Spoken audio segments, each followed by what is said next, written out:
Pembacaan ayat Alkitab pada pagi hari ini, Rut 3 ayat 1 sampai 18. Lalu Naomi mertuanya itu berkata kepadanya, "Anakku, apakah tidak ada baiknya jika aku mencari tempat perlindungan bagimu, supaya engkau berbahagia? Maka sekarang, bukankah Boas yang pengerja-pengerjanya perempuan telah kau temani itu adalah sanak kita? Dia pada malam hari ini ulang. Maka sekarang, bukankah Boas yang pengerja-pengerjanya perempuan telah kau temani itu adalah sanak kita? Dia pada malam ini menampi jelai di tempat pengirikan. Maka mandilah dan beruraplah. Pakailah pakaian bagusmu dan pergilah ke tempat pengirikan itu. Tetapi janganlah engkau ketahuan kepada orang itu sebelum ia selesai makan dan minum. Jika ia membaringkan diri tidur, haruslah engkau perhatikan baik-baik tempat ia berbaring. Kemudian datanglah dekat, singkapkanlah selimut dari kakinya, dan berbaringlah di sana. Maka ia akan memberitahukan kepadamu apa yang harus kau lakukan. Lalu kata Rut kepadanya, "Segala yang engkau katakan itu akan kulakukan." Sesudah itu, pergilah ia ke tempat pengirikan, dan dilakukannya lah tepat seperti yang diperintahkan mertuanya kepadanya. Setelah Boas habis makan dan minum, dan hatinya gembira, datanglah ia untuk membaringkan diri tidur pada ujung timbunan jelai itu. Kemudian datanglah perempuan itu dekat dengan diam-diam. Disingkapkannya lah selimut dari kaki Boas, dan berbaringlah ia di situ. Pada waktu tengah malam, dengan terkejut, terjagalah orang itu, lalu meraba-raba ke sekelilingnya, dan ternyata ada seorang perempuan berbaring di sebelah kakinya. Bertanyalah ia, "Siapakah engkau ini?" Jawabnya, "Aku Rut, hambamu. Kembangkanlah kiranya sayapmu melindungi hambamu ini, sebab engkaulah seorang kaum yang wajib menebus kami." Lalu katanya, "Diberkatilah kiranya engkau oleh Tuhan, ya anakku. Sekarang engkau menunjukkan kasihmu lebih nyata daripada yang pertama kali itu, karena engkau tidak mengejar-ngejar orang-orang muda, baik yang miskin maupun yang kaya. Oleh sebab itu, anakku, janganlah takut, sebab aku, ulang, oleh sebab itu, anakku, janganlah takut. Segala yang kukatakan itu akan kulakukan kepadamu, sebab setiap orang dalam kota kami tahu bahwa engkau seorang perempuan baik-baik. Maka sekarang memang aku seorang kaum yang wajib menebus. Tetapi walaupun demikian, masih ada lagi seorang penebus yang lebih dekat daripadaku. Tinggallah di sini malam ini dan besok pagi. Jika ia mau menebus engkau, baik, biarlah ia menebus. Tetapi jika ia tidak suka menebus engkau, maka akulah yang akan menebus engkau. Demi Tuhan yang hidup, berbaring sajalah tidur sampai pagi. Jadi berbaringlah ia, tidur di sebelah kakinya sampai pagi. Lalu bangunlah ia sebelum orang-orang dapat kenal mengenal, sebab kata Boas, "Janganlah diketahui orang bahwa seorang perempuan datang ke tempat pengirikan." Lagi katanya, "Berikanlah selendang yang engkau pakai itu, dan tadahkanlah itu." Lalu ditadahkannya selendang itu, kemudian ditakarnya lah 6 takar jelai ke dalam selendang itu. Sesudah itu, pergilah Boas ke kota.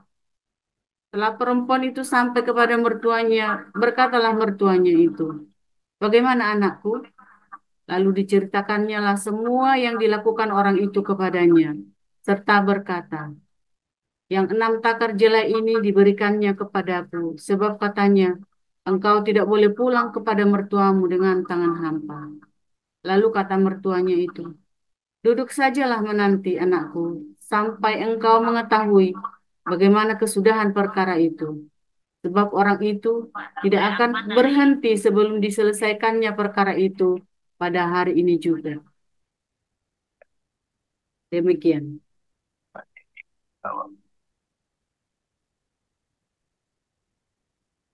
Pembacaan Matius 12 ayat 1 sampai 21.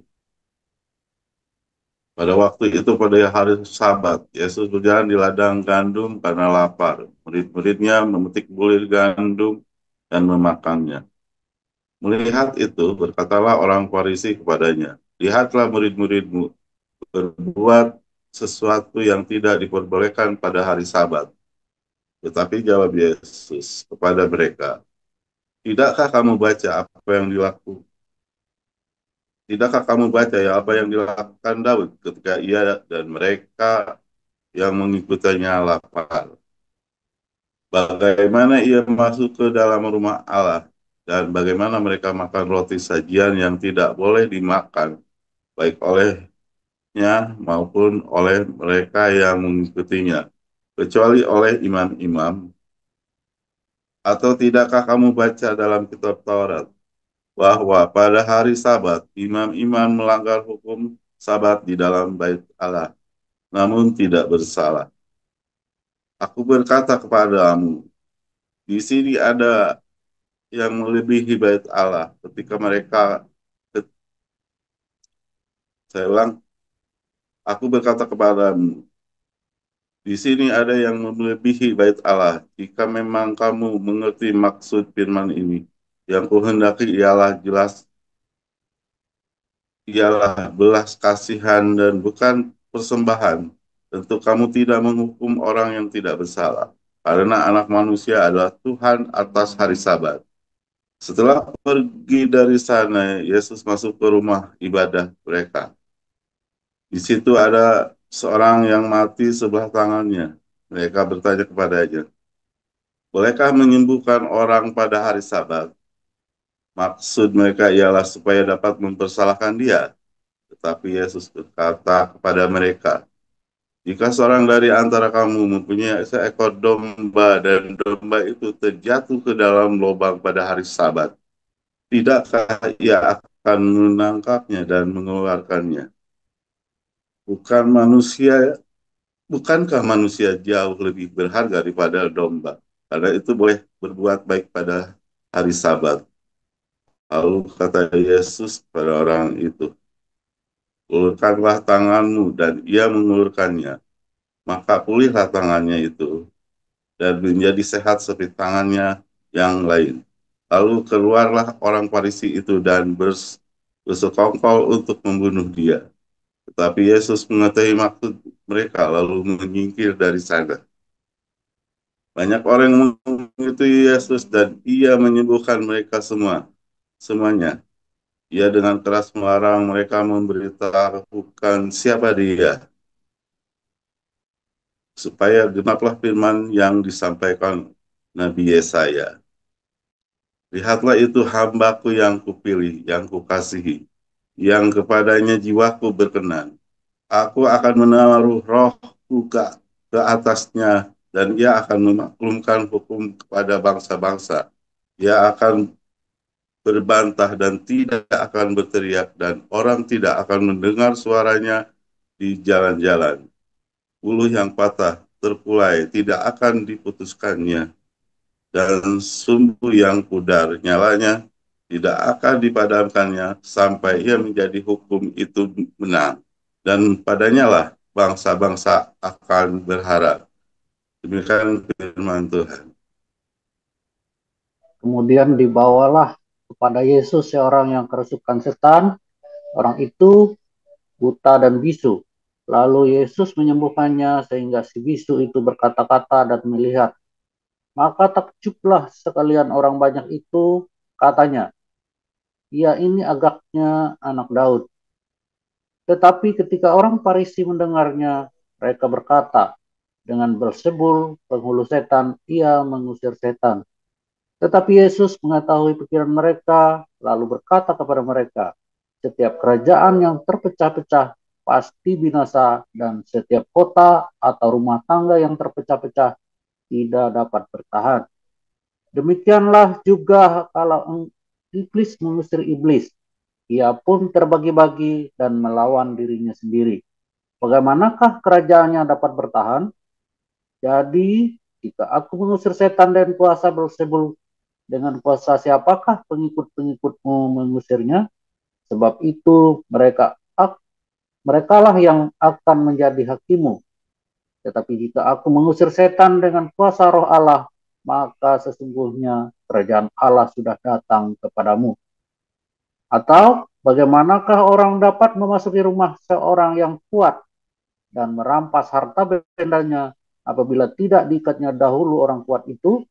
Sesudah diikatnya, barulah dapat ia merampok rumah itu. Siapa tidak bersama aku, ia melawan aku. Dan siapa tidak mengumpulkan bersama aku, ia mencerai-beraikan. Sebab itu aku berkata kepadamu, segala dosa dan hujat manusia akan diampuni, tetapi hujat terhadap Roh Kudus tidak akan diampuni. Apabila seorang mengucapkan sesuatu menentang anak manusia, ia akan diampuni. Tetapi jika ia menentang Roh Kudus, ia tidak akan diampuni. Di dunia ini tidak, dan di dunia yang akan datang pun tidak. Jikalau suatu pohon kamu katakan baik, maka baik pula buahnya. Jikalau suatu pohon kamu katakan tidak baik, maka tidak baik pula buahnya. Sebab dari buahnya pohon itu dikenal. Hai kamu keturunan ular beludak, bagaimanakah kamu dapat mengucapkan hal-hal yang baik, sedangkan kamu sendiri jahat? Karena yang diucapkan mulut meluap dari hati. Orang yang baik mengeluarkan hal-hal yang baik dari perbendaharaan yang baik, dan orang-orang yang jahat mengeluarkan hal-hal yang jahat dari perbendaharaannya yang jahat. Tetapi aku berkata kepadamu, setiap kata sia-sia yang diucapkan orang harus dipertanggungjawabkannya pada hari penghakiman. Karena menurut ucapanmu engkau akan dibenarkan, dan menurut ucapanmu pula engkau akan dihukum. Pada waktu itu berkatalah beberapa ahli Taurat dan orang Farisi kepada Yesus, Guru, kami ingin melihat suatu tanda daripadamu.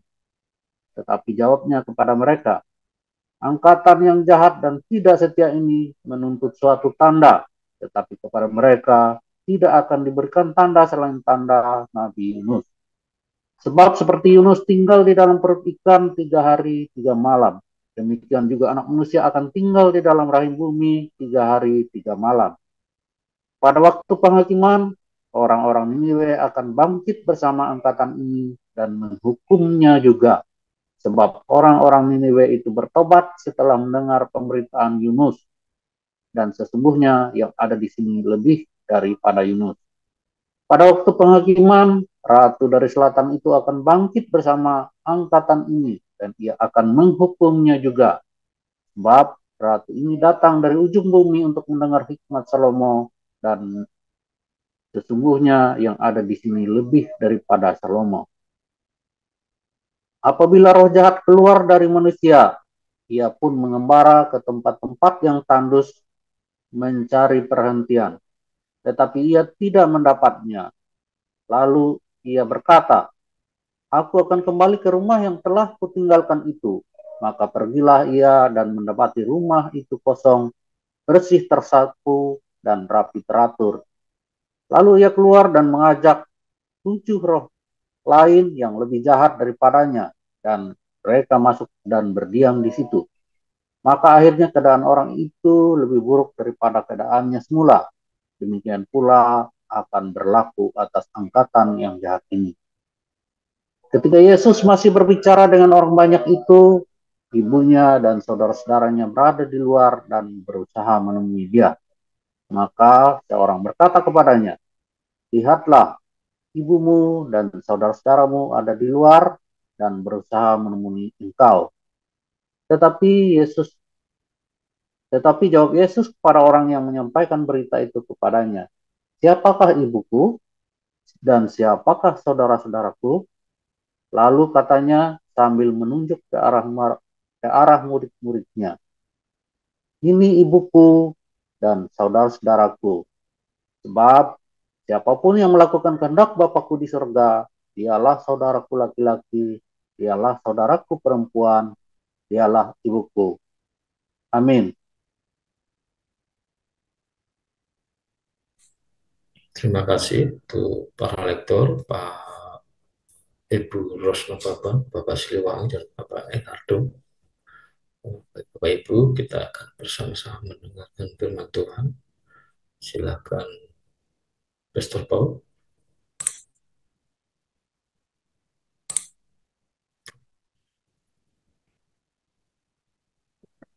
Haleluya, firman Tuhan selalu baru setiap harinya, belum lainnya. Saudara, sama halnya seperti sumur ya, dalam tradisi Yahudi dulu pernah saya cerita bahwa sumur itu punya makna romantik dan sebuah makna romantik dan makna yang eh, pusat dari kehidupan orang Yahudi ya, karena misalnya ya, eh, Ishak ya menemukan istrinya si Ribka itu. Jadi Eliezer itu pergi ke Haran dan mendapatkan Ribka itu di sumur ya, di tepi sumur, dan memberi minum onta-ontanya. Eliezer lalu Ribka dibawa ya ke rumahnya Ishak. Yakub juga sama ya, ketemu istrinya di sumur, Rahel ya. Musa juga sama ya, ketemu dengan Sipora itu di sumur. Di sumur itu mempunyai makna yang penting, ya, makna sumber kehidupan, ya, kisah romantik dan makna kehidupan. Ketika Yesus ketemu dengan perempuan Samaria itu di sumur, ya, dan Yesus membongkar romantika, romantika terlarang dari si perempuan ini, saudara ya. Dia punya banyak banyak lelaki dalam hidupnya dia, sehingga dia tidak bersama-sama dengan para wanita-wanita pergi ke sumur, tapi dia pergi sendiri dengan susah payah untuk masuk ke dalam sumur Yakub itu ya. Nah, luar biasa ya sumur itu.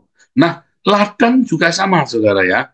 Ladang itu mempunyai sebuah makna kehidupan juga bagi orang-orang Israel ya. Sebab ladang ini menjadi pusat semua pekerjaan. Di tengah-tengah bangsa nomaden dan bangsa perampok, Israel itu dikelilingi oleh para perampok, saudara ya, karena mereka tidak bercocok tanam. Orang Filistin tidak bercocok tanam, orang-orang apa namanya, orang Amok, orang Amon, Moab, Amalek, ya, Ismailit, Edomit, mereka tidak bercocok tanam, mereka ngerampok kerjanya ya. Lalu mereka eh, suka mengganggu ya orang-orang Israel ya, termasuk orang Midian. Tapi kemudian orang-orang Israel punya ladang pertanian. Ya, mereka punya lahan pertanian, dan mereka menggunakan ladang itu sebagai pusat kehidupan mereka, sebagai sumber penghidupan mereka. Tuhan memerintahkan kepada orang-orang Israel, ya, selama mereka keluar dari Mesir, mereka makan mana di padang gurun. Begitu mereka masuk ke tanah Kanaan, maka mereka harus bercocok tanam. Dan itu menjadi sumber kehidupan. Lalu, ladang ini juga menjadi sumber sedekah. Jadi ketika ada orang-orang panen, ya mereka panen, wah senang sekali ya, panen raya semuanya rame, saudara ya. Lalu Tuhan melarang ya orang-orang Israel kalau panen, kan kalau apa namanya gandum itu dipanen ada yang rontok gitu ya. Nah, itu mereka nggak boleh ambil lagi, saudara. Apa yang sudah jatuh rontok nggak boleh diambil lagi. Jadi mereka harus jalan terus, panennya harus jalan terus, sebab yang jatuh ke tanah itu ya akan diambil oleh orang-orang di belakangnya, ya, yaitu para orang-orang miskin, yatim piatu, janda miskin, orang-orang yang perlu ditolong. Itulah yang dilakukan oleh Israel, ya, sehingga orang-orang, tidak ada orang yang kelaparan, tidak ada orang kelaparan di tengah-tengah kaum Israel, karena selalu ada yang dibagikan, yang bercecer yang dibagikan, yang seringkali sengaja, ya. Kalau lihat ceritanya Ruth sama Boas ini, kan sama Boas sengaja, ya, sengaja dibiarkan lebih banyak malah supaya dia bisa membawa gandum lebih banyak ke rumahnya, saudara ya. Nah, murid-murid Yesus, karena mereka adalah orang-orang yang melayani di rumah, melayani, mereka adalah 12 murid yang di dalam sinagognya Tuhan Yesus. Mereka adalah orang-orang yang pergi melayani rakyat mereka berbagi diakonia, dan mereka tidak menggunakan kolekte dari jemaat itu ya untuk berpesta pora, saudara. Sekalipun Yesus banyak menyembuhkan orang sakit, tetapi semua kolekte itu malah diberikan kembali kepada orang-orang miskin, dan bahkan dia sendiri hidup dari tadi ya gandum yang dipetik gitu ya. Mereka boleh boleh mengambil petik hanya untuk makan diri mereka sendiri. Nah, itu boleh ya, tapi tidak boleh dipetik dibawa pulang dijual, itu nggak boleh. Nah, itulah sebabnya di dalam movementnya komunitas kita, diakonia, ya saudara ya, kita selalu mengingatkan, sisihkan, ya, sisihkan bagian hidupmu, sisihkan rezekimu, sisihkan gandum di ladangmu itu untuk orang-orang miskin, saudara. Karena itu adalah pusat kehidupan dari kekristenan, dari ajarannya Jehovah yang menyelamatkan kita, yaitu Yesus Kristus. Yang kita kenali sebagai Yesus Kristus, Jehovah Yahya, Jehovah menyelamatkan. Tanpa perbuatan ini, ya sedekah ya, atau diakonia, yaitu membagi gandummu kepada sesama, maka kamu tidak layak disebut sebagai pengikut Kristus. Kamu tidak layak disebut sebagai orang percaya kepada Tuhannya Israel, saudara. Makanya Tuhan Yesus tadi berkata, ya, yang ku kehendaki adalah belas kasihan. Banyak orang ya menjadi seorang Kristen, lalu dia ngotot dengan dogma, saudara. Mati-matian pokoknya berantem sesama Kristen demi dogma. Mereka lupa bahwa kamu akan disebut Kristen bukan karena kamu percaya Trinitas. Kamu disebut Kristen bukan karena kamu oneness. Kamu disebut Kristen bukan karena kamu, oh saya ini orang karismatik yang ada Roh Kudus. Kamu disebut Kristen bukan karena, oh saya ini asli aliran dari para rasul. Gundulmu peang, saudara. Kamu disebut Kristen karena kamu punya belas kasih di dalam hidupmu, saudara. Kamu disebut Kristen bukan karena kamu aktif ke gereja setiap hari. Kamu disebut Kristen karena kamu belajar berbagi, saudara. Kamu disebut Kristen, semiskin apapun kamu bisa berbagi. Kalau zaman sekarang, pendeta yang kaya yang disebut Kristen. Kalau pendeta miskin kurang iman. Pendeta yang kaya disebut Kristen. Tetapi saudara, hari ini saya kasih tahu Anda, saya bikin sebuah frame yang sebetulnya sudah dilakukan oleh Yesus Kristus dan para rasul. Seorang hamba Tuhan, seorang pendeta disebut hamba Tuhan. Kalau dia berbagi hidupnya, kalau dia mengarahkan jemaatnya untuk punya belas kasih, ya saudara ya, untuk punya pengampunan, untuk punya belas kasih, berbagi rezekinya dengan sesama. Ketika pendetamu hamba Tuhan atau hamba-hamba Tuhan yang kamu kenal tidak mengajarkan kamu untuk berbagi dengan sesama, melainkan mendirikan kerajaannya dan mengumpulkan kekayaan untuk dirinya sendiri, maka dia bukan seorang pengikut Kristus. Dia adalah seorang pengikut iblis, saudara. Dan dia akan membawamu kepada iblis itu, Mamon. Ya. Dan dia akan membawa tanpa kamu sadar, kamu digiring ke sana. Itulah sebabnya banyak gereja-gereja jemaatnya, ya saudara ya, mereka tidak mengalami financial freedom. Karena apa? Karena mereka terikat dengan mamon, mereka kejar setengah mati, mereka punya patron pendeta yang diberkati Tuhan yang pakai Lamborghini, yang pakai Ferrari, yang pakai mobil mewah, yang pakai tas mewah, yang rambutnya melambai-lambai, ya, itu ya saudara ya. Oh itu serem sekali saudara. Itu serem sekali. Dan sekarang jutaan orang Kristen sedang menuju ke neraka karena mereka tidak diajari berdiakonia, saudara. Dia tidak diajari bersedekah. Oh saya miskin Pak, bagaimana saya bisa bersedekah? Bohong saudara. Semiskin apapun orang dia bisa bersedekah. Kamu sedang menipu dirimu sendiri dan kamu sedang menghina Tuhan yang memberikan kamu makanan, saudara. Ya, kamu sedang menghina dirimu sendiri dan sedang menghina Tuhan yang memberi kamu roti di mejamu, makanan di mejamu. Hari ini komunitas Hagios banyak memberi makan, ya, dari Damaris, Damar Kasih, Ya, kita banyak yang memberikan makanan. Entah sudah berapa ribu orang yang sudah kita kasih makan. Setiap hari kita kasih makan. Bahkan orang yang tidak kenal, bahkan orang yang ada di dalam komunitas ini kita kasih makan, saudara. Dan itu adalah sebuah movement, sebuah framing dari Tuhan. Bahwa yang Tuhan kehendaki adalah belas kasihan. Karena anak manusia adalah Tuhan atas hari Sabat, bukan dogma, saudara. Di zaman itu yang namanya Sabat adalah sebuah dogma utama dari Yudaisme. Sabat ya, makanya kan ada pengikut Sabat itu ya. Kayak apa gereja Advent itu kan pengikut Sabat. Itu gara-gara Martin Luther ya, saudara ya. Jadi Martin Luther dulu ya banyak sekali membongkar tradisi Yahudi lalu menceritakan tentang Sabat. Orang-orang ini bukannya si orang Yahudinya ini jadi Kristen, malah orang-orang pengikutnya Martin Luther banyak yang jadi pengikutnya Sabat ini ya. Mereka hidup apa namanya, mereka ibadah mulai di hari Sabat. Itu gara-gara Martin Luther. Saya lupa namanya ya, orang-orang namanya apa ya, Sabatarian, Sabatarian atau apa, saya lupa namanya itu, saudara. Jadi termasuk orang gereja Advent itu ya, mereka ibadah di hari Sabat ya. Apa namanya? Saya lupa itu ya. Sampai sampai ingat saudara, Sabatarian atau apa itu namanya ya. Yang orang-orang, dan akhirnya mereka jadi ke sana. Tapi Sabat ini menjadi sebuah dogma, ciri khas dogma dari Yudaisme, saudara ya. Lalu Yesus berkata kepada mereka, anak manusia ini Tuhan atas hari Sabat. Yang ku kehendaki adalah belas kasihan.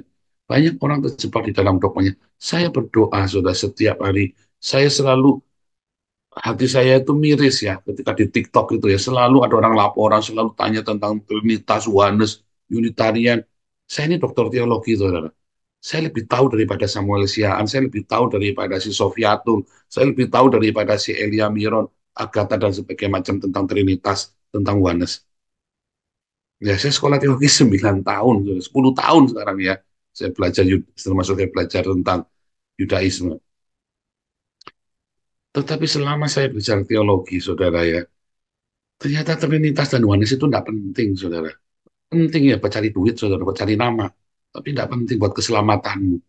Keselamatanmu itu ditentukan karena iman percayamu pada Yesus yang berbuah belas kasih.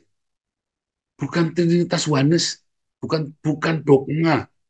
Tetapi sampai dengan hari ini, ya, dan saya harap tidak ada di dalam komunitas kita yang ya, dan pendengar di Zoom ini 171 orang, dan yang ada di YouTube ya, yang saya harap ya saudara, kamu tidak terframing dengan Trinitas, Oneness, Unitarian, Katolik, Ortodoks. Oh, saya ini Kristen yang paling tua. Buat apa kamu jadi Kristen yang paling tua? Kalau kamu tidak punya belas kasihan, saudara ya. Kalau kamu tidak punya belas kasih, kamu saya ini ke gereja tiap hari. Buat apa? Saya kemarin ketemu ya, ada orang yang bangga. Oh, saya ini fourth seater dari sebuah gereja. Wah, bangga, saudara ya. Waktu saya pertama kali jadi pendeta, saudara ya, tahun 99, wah namanya tak tulis lengkap ya, saudara ya. Wah, pakai kartu nama saya bangga sekali, saudara ya. 2010 sampai 2014, saya mengundurkan diri, saya malu, saudara ya. Saya malu, saya buang jauh-jauh title pendeta itu dari hidup saya. Malu, saudara. Kenapa saya malu? Karena hidup saya tidak sesuai dengan title-nya, saudara. Saya malu sekali. Banyak orang bangga dengan title-nya dia. Banyak orang bangga dengan perilaku agamawinya dia. Tetapi sebenarnya buat apa? Itu malah jadi beban buatmu kan. Kamu nggak bisa kaleksis lagi kan. Misalnya curi-curi. Kalau dulu kan 2018 ya, saya sudah 2017 saya sudah kembali memberitakan Injil. Tapi kan waktu itu saya sudah tidak bergabung dengan 2017 itu saya sudah sibuk sekali ya pelayanan. 2016 itu ya saudara, 2016. Kalau saya ke bioskop atau saya lagi apa, saya nggak kebebanan dengan title saudara ya. Mereka tahu saya penjahat, saudara ya. Sehingga saya tidak pernah kebebanan dengan apapun, dengan tuntutan dari masyarakat atas title saya itu, saudara. Mengapa saya nggak kebebanan? Ya nggak kebebanan. Saya mau pergi ya. Saya ditelepon. Ini ada ini nih, kita di daerah mana? Saya tahu itu daerah pelacuran, saudara ya. Tapi ada yang minta doa, saya pergi saja, saudara. Oh pendeta, kok pelacuran? Oh, saya bukan pendeta lagi. Atau saya bilang, saya ketemu 2015 ya, 2016 saya bergabung dengan sinode, sebuah sinode ya, sehingga saya kembali jadi pendeta. Tapi waktu 2015 itu, saya nggak mau pergi kemana, saya nggak kebebanan. Karena saya benar-benar nggak ada artinya. Saya terpaksa gabung lagi dengan sinode, karena orang selalu menggugat kalau saya lagi baptis. Lu kok baptis orang? Oh kamu haknya apa membaptis orang? Kayak Rudi Yohanes, saya tidak punya hak untuk membaptis gundulmu peang, saudara. Di komunitas ini kamu tak ajari bagaimana cara baptis orang. Ya, saudara ya. Hak saya dirampas oleh pendeta ya karena kamu goblok. Saya bilang, si Rudi Yohanes itu memang goblok. Haknya dirampas, kok pasrah. Semua orang percaya yang sudah dimuridkan, yang hidupnya ya sudah di dalam Tuhan, mereka bisa memberitakan Injil dan membaptis, saudara ya. Tetapi yang paling penting, dia harus melakukan ajaran Tuhan Yesus. Apa, saudara? Belas kasih.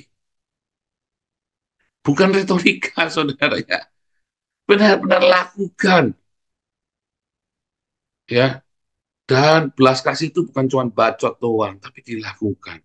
Semiskin apapun kamu bisa berbagi, saudara.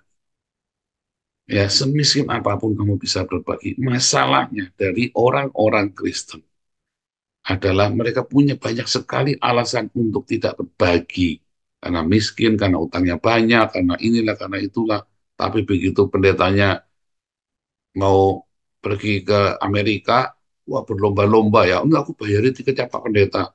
Tapi gilirannya, oke kita ini ya, kita mau berbagi makanan kepada orang miskin. Kemarin si Marcel cerita, saya ketawa, saudara ya. Ya memang begitulah. Wah, nggak ada yang mau respon, saudara, gerejanya. Gereja Anda gitu nggak? Yuk kita berbagi makan kepada orang miskin, yuk. Nggak ada yang respon, nggak ada yang niat. Yuk kita bikin KKR yang besar, yuk. Panggil artis, oh, rame, saudara. Rame, ya. Bener nggak? Ayo, jujur, bener begitu. Yuk kita bagi-bagi. Oh, itu bukan talenta kita, talenta kudul mupean. Itu perintah yang ku kehendaki adalah belas kasih. Karena Yesus Kristus adalah Tuhan atas segala dogma. Ya, saudara ya. Jadi kamu, siapapun Anda, ya, berhentilah bangga dengan dogmamu. Percuma, saudara, bacot doang kamu itu. Berbuah yang penting. Dengan belas kasih, tunjukkan belas kasih. Jangan kagum dengan orang yang dogmanya hebat, saudara. Ya, ya kan, Muri Wali kan Bapak Belur sama saya, saudara ya. Setelah Bapak Belur, Muri Wali berapa kali debat Bapak Belur itu si Muri Wali ya. Mereka yang bangga dengan dogma-dogmanya mereka hancur, saudara. Dan buat apa kamu bangga dengan dogmamu? Ya, deki nggak ada segala macam. Buat apa, saudara, dengan bangga dengan dogmamu? Ya, dan kita pun tidak bisa bangga ya, dengan apa yang kita perbuat. Kita ini bangga ketika banyak jiwa-jiwa kita bermegah, ketika banyak jiwa-jiwa datang kepada Tuhan Yesus, bukan karena kita yang orang berdosa ini dipakai Tuhan ya untuk membawa orang-orang berdosa yang lain kepada Tuhan Yesus. Itu kita bermegah karena itu. Karena kasih karunia Tuhan ada pada kita, sehingga kita bisa bermegah. Tapi kalau kamu hebat dalam dogma, kamu nggak perlu bermegah, saudara. Karena di atas langit ada langit. Orang Cina, ateis, kafir pun udah tahu. Di atas langit ada langit. Kamu yang hebat dogmamu, selalu di atas langit ada langit, saudara. Kamu nggak usah bangga merasa hebat.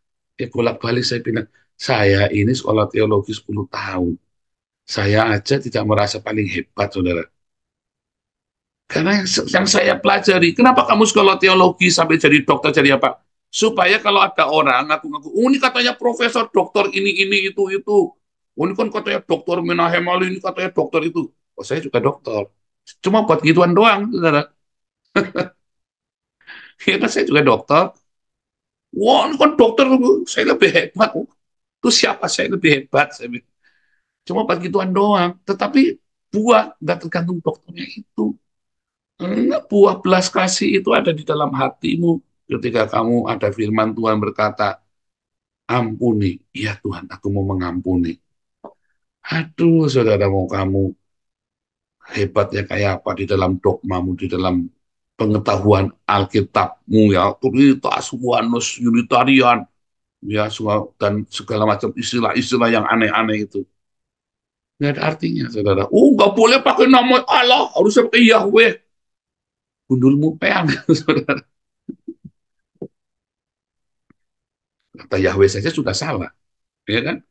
Kamu bilang Yahweh saja sudah salah, saudara. Ya kan? Nah, itu ya, saudara, ya, banyak orang sok keminter dan tidak berbuah. Apakah saya sudah hebat? Enggak, saudara. Saya pun berlomba-lomba supaya supaya saya menjadi teladan bagi Anda di dalam kesederhanaan dan di dalam belas kasih. Dan saya terus berkata kepada saudara, ayo berbagi. Anda semiskin apapun berbagi. Karena Tuhan menghendaki belas kasih dalam hidupmu. Ketika kamu punya belas kasih dalam hidupmu, kamu berkenan sama Tuhan. Kalau kamu sudah berkenan sama Tuhan, semua kisah hidupmu akan berbeda. Yang penting hidupmu berkenan sama Tuhan. Tunjukkan belas kasih. Ya, bukan karena usahamu, ya tunjukkan belas kasih, kan itu sudah ada padamu. Mengapa sudah ada pada kita? Nah, kita sudah menerima belas kasih dari Tuhan Yesus. Kalau kamu belum bisa menunjukkan belas kasih kepada orang, artinya kamu belum punya belas kasih dari Tuhan Yesus. Kan gampang, ya. Jadi jangan terperangkap dengan dogma, jangan terperangkap dengan hebat-hebatan teologi. Oh, saya sampai pusing lihat orang-orang itu, ya. Saya ngeliat mereka tuh sampai ngeliat ini,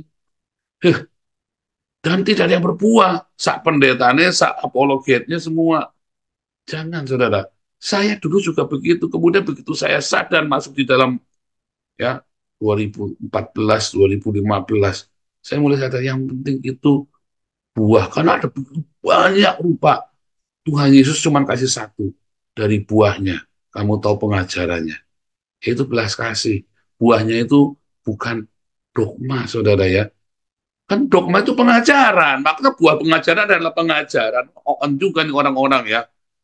Buahnya harus Trinitas, gundul peyang. Buahnya itu adalah belas kasih, saudara. Kasih dalam hidupmu itulah buah dari iman kamu, dari apa yang kamu tahu. Kalau yang kamu tahu tidak membawa kamu ke belas kasih, malah aku tumpas itu orang-orang yang tidak Trinitas. Aku tumpas itu orang-orang Oneness. Aku tumpas itu orang Trinitas, aku tumpas itu Saksi Yehova dan sebagainya. Maka kamu sebetulnya sedang berbuah kebencian. Dan kamu tidak beda dengan orang-orang Islam itu, saudara. Ratu Entok dimasukkan penjara, sekarang dibales anak Batak masuk penjara. Buahnya cuma begitu doang akhirnya. Bangga bisa masukkan Banci ke penjara, saudara. Banci diladeni masuk penjara. Kan kalian yang goblok, saudara. Buahnya adalah belas kasih, pengampunan, diakonia, sedekah. Jangan lupa, saudara, ya. Sederhanakan hidupmu supaya kamu punya banyak. Kalau kamu hidupmu simpel, sederhana, maka kamu punya lebih untuk bisa berbagi, saudara. Kalau kamu handphone aja mau kredit, ya repot, saudara. Kamu kebanyakan utang. Lalu aku mau nyicil utangku, Pak. Bagaimana aku bisa berbagi? Rasain lu. Akhirnya kamu tidak berbuah. Uangmu ya utang itu nanti. Ditagih sama debt collector, handphonenya dirampas, tahu rasa lu. Ya, saudara, ya. Mobilnya disita, ya. Baru, waduh, wah, kurang setahun lagi, udah diambil sama debt collector. Iya, kamu dapat diakonia sih. Rasain lu. Bukan nyumpahin, saudara, ya. Ayo, daripada kamu kredit mobil, daripada kamu kredit handphone, kredit motor, sederhanakan hidupmu, saudara. Lebih baik kamu bersedekah. Hidupmu akan bahagia. Tuhan Yesus memberkati.